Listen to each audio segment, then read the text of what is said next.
Hello everybody, welcome back to my channel. If this is your first time here, it is not welcome back, it is welcome, but I am hoping you're here to stay. And I hope you like what I have to say. Alright, I'm not really going to do much into the intro today, I'm just going to jump right into this. And we just want to discuss if I regretted VSG surgery. So, first things first, like we do every time, and again, if you're not here, if you haven't been here before, I do pull from these two decks. You get a message for the video. One is from the Make Today Magical, and the other is from Making Yourself a Priority. So self-care and positive affirmations that we go over before the video. Again, I do shuffle these two cards, but I do not look at them until I film so we can go through it together. So I'm going to pull from the Make Today Magical deck first, and let's see what we get. Okay. And again, like I say in like pretty much every video, I feel like spirit just be pulling the right thing. So from the Make Today Magical, we have I am proud of my decisions. All right. And then in terms of Making Yourself a Priority deck, two cards actually fell out, and I figured why not? Maybe it's two things that we need to do or we should incorporate into our routine. So we're going to get one. Oh, okay. Drink more water today. Hydrate yourself. Make sure that you are good. Drink water and mind your damn business. Okay. And then this one is do a simple stretching for 5 minutes. So I feel like with the cards, the energy is just to like chill out. Just chill out and don't overthink things. And just calm down and do simple stuff to move your body and make sure that you're good. I feel like that was a good one. So let's get into it. The 22nd of November, I got weight loss surgery. So I got the vertical gastrophic, whatever the word is, VSG. And I was discharged the next day. In terms of my experience with the surgery, I didn't think it was going to be that bad. My surgeon, my nutritionist, they kind of hyped it up that, you know, oh, you'll be fine. Like, it's literally like a 24-hour discharge after, and you'll have some gas pain, but outside of that, it'll be nothing, you know, to worry about. And I remember when I finished that surgery, I was like, oh fuck no. Like, I regretted it. I figured that this was not the best decision for me. I really was just like, this was not it. Then fast forwarding into the recovery period, I had suffered from nausea, chills. I was weak. I had an increased sense of smell. I was tired all the time. Like, it did not matter what time I woke up. I was even like dizzy sometimes if I would get up too fast. I would be super dizzy. And it was just a mess. It was a mess. It was a mess. I was done up. I was done. It was over. I just wanted to go back, have them stitch my stomach back in, and I'll just do it the old-fashioned way. Like, that's how I felt coming home after the surgery. And then on top of that, I had to insert those needles into my stomach with the blood thinner to prevent from like blood clots. And I even had to go to the hospital like I think a week or two after the surgery because of the fact that I was having these weird pains in my legs. It kind of felt like this it felt like warm and like rushing. And when I would Google it, and yes, I know you're not supposed to Google health symptoms because, you know, Google will tell you have cancer and that you're about to die in less than 72 hours. But for the sake of me never feeling anything like that, I was just like, I don't know if I should be concerned or not. And I did get the surgery like a little bit around the holidays. And then my surgeon's office is like, his office hours are like very weird. So I was just like, let me just go to the hospital and just kind of see what's going on. Like, I think I might have blood clots. And even though I was taking the blood thinners, even though I was moving, even though I was doing what I was supposed to do, I felt like I had to do something wrong, because like, what is this pain? So I was literally I had walked into the hospital around like 8:30, and I didn't leave until like 2 o'clock. So they ran so many tests, they did everything, but everything checked out and I was good. You know, the doctor that did see me, she was just like, I think your body is just kind of like going through the motions of the surgery. So even though that was a very scary period of time, I was glad that like I went to just make sure that everything was nothing compared to like not going, and then like I would have, died from something, or something. Oh, that I said that's like, that was like mad morbid, like, but you get what I'm trying to say. Like, I'm glad that I did went, and yeah, I feel like I made that awkward. Let's continue. Protein, protein, protein. So once you are off your liquids, well, even when you're on your liquids, at least for me, I had to intake liquid protein, even during like my clear liquid stage. But protein throughout your journey is going to be one of those things that you cannot skimp on. Guess who has been skimping on it? Not because I want to, but it's just hard sometimes to keep up with it. It's just a lot to keep up with, and eventually I know I'm going to find my motion between the vitamins, between the medicine, between the protein, between all this other stuff, the hydration, all this. It's a lot. It's a lot. It is a lot to go through. It is a lot to keep up with, and I'm still fairly new to this. So, but you'll get it. It is important. Do not skimp out on it. I did ask like what happens when you don't take your protein, like, or you don't take as much as you should, and apparently like if it messes up with muscle growth and like recovery, and like it can also like possibly make your hair fall out.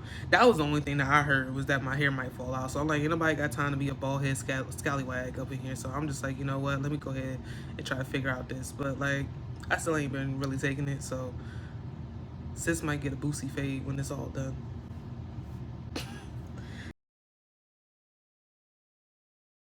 Support.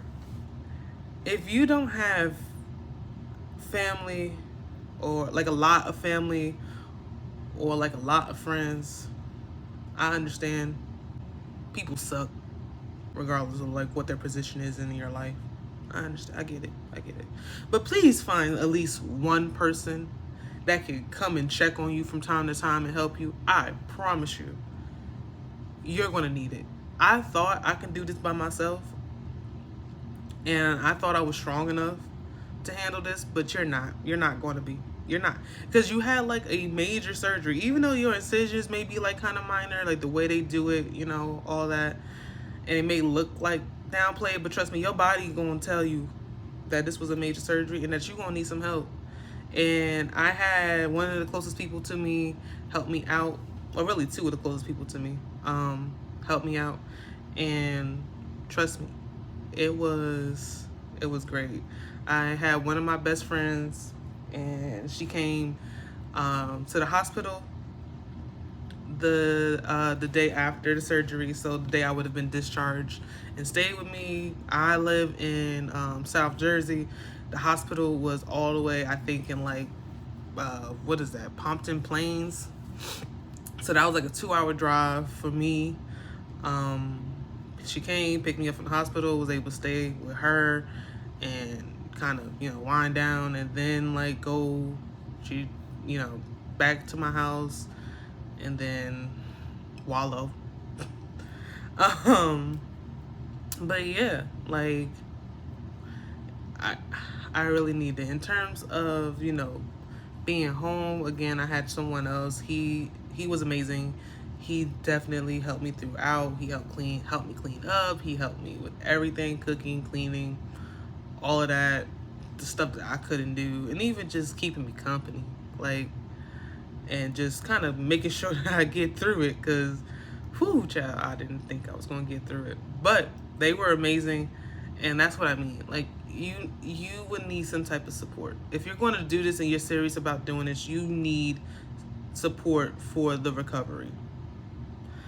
Whether it is a friend, a parent, a trusting boyfriend, girlfriend, anything in between, wife, husband, hell, even if you got a side piece that feel good about you and that really fuck with you, that'll come do it for you, hit him or her up, because you're gonna need somebody to get you through this. It's gonna be hard. It's hard enough as it is. Like, if you don't have to be alone through this, try not to be alone through it, because it's too much. It's a lot. It is a lot. And I definitely underestimated how intense this recovery period is going to be.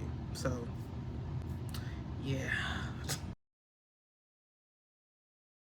I don't feel hungry. Yeah. I don't feel hungry. I have not felt hungry since the day of the surgery. And it is now the new year. So I'm just going to take that up as I would just never feel hungry. Now, just because I don't physically feel hungry, that mental battle is starting to fuck me up. Because before, food, at least for me, food, the thought of food, the smell of certain food disgusts me, right? And I had a good friend, and he got Chick-fil-A one day while I was in the car during the beginning stages of my surgery, and it smelled disgusting. Like, I couldn't take it. And Chick-fil-A had reindeer to my heart, and even though Chick-fil-A really ain't that good to me, the sauce is good, so it's just like, it kind of makes up for it. But I love them waffle fries, and I couldn't take the smell of it. I couldn't. It was making me sick. And once that passes and food is no longer like, the smell of food, the thought of food is no longer like disgusting to you, you're going to start having those mental cravings. Because for me, I don't physically feel hungry, so I can go a day and forget that I'm eating, or that I haven't eaten. And it wouldn't bother me. But, I be having them days where, like, I'll just get these weird cravings for stuff that I ain't even eat before the surgery. Like, for whatever reason, I have been wanting some McNuggets. And I'm not even a McDonald's girl. I'm more of, like, a Chick-fil-A, like, type, that tier. Like, McDonald's ain't it for me, but I've been wanting some McNuggets. I have been wanting, like, pizza. So those mental cravings and that doesn't really, like, at least have for me, that hasn't gone away yet. But that's more of an adjustment, like, you have to break out of the mindset. Your body changed, but your mind got to catch up to it. So just be aware for that, because be on top of that. Don't fall back into your old habits. Because I just feel like I didn't go through all this pain, all this suffering. I wouldn't say suffering per se, but like all this anguish of what I felt during the recovery period, just for me to like throw it all away for some fucking McNuggets or whatever. Like, it's just not worth it. Pros and cons, it's not even on the scale. Like, I'm not fucking this up. I'm not. Like, damn near being 400 pounds almost, and now finally coming down to like where I'm going to be, like, at least in mid-3. Well, I am in the mid-3s, but like almost like in the lower 3s, like closer to the 2s eventually. I'm not fucking it up. I'm not going back there. I'm not going back. I'm revoking my fat card permanently. Ain't nothing wrong with being fat if you want to be fat, but I don't want it. I don't want it no more. I undid my share. I'm done. It's over with for me.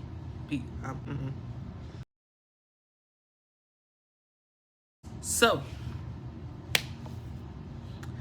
do I regret getting surgery? Do I regret getting the VSG? In the beginning, yes, I regretted getting the surgery. I did not know I was going to go through all of that. I did not know that the after period was going to be my life. Even more so now, everything is not like peaches and cream. I still get, waves of nausea. I throw up, trying new foods, and it's unfortunate, but it's just the going through the motions. So everything is not going to agree with you, and you can feel like you're doing everything right, but some days it's just bad days, and you're just going to have to roll with the punches with it, and it is what it is. And I'm learning to like maneuver through it. It is annoying to be fine, and then all of a sudden, like, you just hear like a rumbling and just and it's just like, okay, like, you acting like this for what? Like, you acting like I done down a box of Twinkies or something, or some Yoo-hoo or whatever the hell that I ain't supposed to be eating, just because I tried a piece of new fruit that you don't like, or something. Like, childish. But it is what it is, and you just have to be able to roll with it, and eventually you'll get used to it. Eventually you'll know your new body, your new stomach, and you'll know what to look out for. What I would recommend, and what I would just say, just keep an open line of communication with your nutritionist. If you think anything is physically wrong, keep a open line of communication with your surgeon as well. They're in your corner. So if anything you think is not right, you have any questions or whatever, definitely go talk to them, because that's what they're getting paid for. So they can probably give you some tips, some tricks. My nutritionist, I mean, she gives me some stuff, but that ain't even like what I would try anyway. So, but I appreciate her effort. But yeah, what is my goal? Obviously it is to lose weight. Yeah, like, I want to lose weight, but I be thinking about it, like, what is my goal weight? And sometimes I'm like, I want to be like 190, being the one. I've never been in the 100s in my life. I'm pretty sure I've been in the 100s when I was like younger, but from when the time where weight was a actual like important to me, I've always seen a 2 as the front number. So now 3. You get what I'm saying. Yeah, and I was like, I wonder what that feel like. I ain't never had that ever happen to me. I'm trying to see what that be like right there. Look, be that. I want to see what that feel like to have a 1 in front of my weight. I can say I'm 190. Hell, if I'm 199.9, I'm gonna say I'm 100 something pounds. But then I'm just like, I don't know if I want to be 190. I'll see. Right now, I just want to be like, I mean, to be honest with you, I just want to look good while I'm riding that. Hey, yo. And yeah, like, that's really what I want to say. Like, I'm not too fixated on the number. I'm trying to get away from like looking at the scale.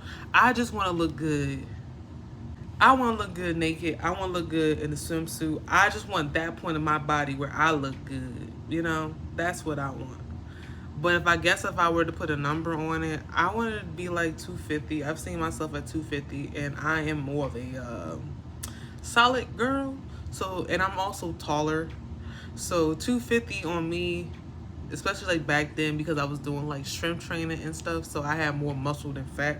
I was still big, but I didn't look how much I weighed. So I'm hoping this time around it'll give me that same effect. So like 250 to start, and then like once I get down to 250, I can see in terms of 250 and 190 what number makes me look good and what number gives me the aesthetic that I please. Okay? All right. I think that's it. Honestly, what I would just say is a word of advice for last words before I close this video off. It's just make sure this is something that you actually want to do, because once you do it, there is no turning back. And I do not want to sugarcoat any of this. in terms of like, oh, it's going to be easy, it's going to be easy. It's going to get easier as time goes along, but it is not easy. This is not something that's easy. But honestly, I feel like if you are dedicated to this process and you find some form of support for you, for somebody to be who you can lean on, not only just physically for your limitations, but also emotionally and mentally, I feel like you'll be able to do it and you can get this done. All right? So, on that note, thank you for watching. I hope you enjoyed the video. If you did enjoy the video, share the video. Tell a friend, tell a friend, tell a cousin. Hit that bell. Comment. Like, you know. I know it's the New Year's. Is any of your New Year's resolution? Is any of your New Year's resolution regarding like health or weight in any way? Let me know in the comments below. And I hope to see you on the next one. See you guys. Bye.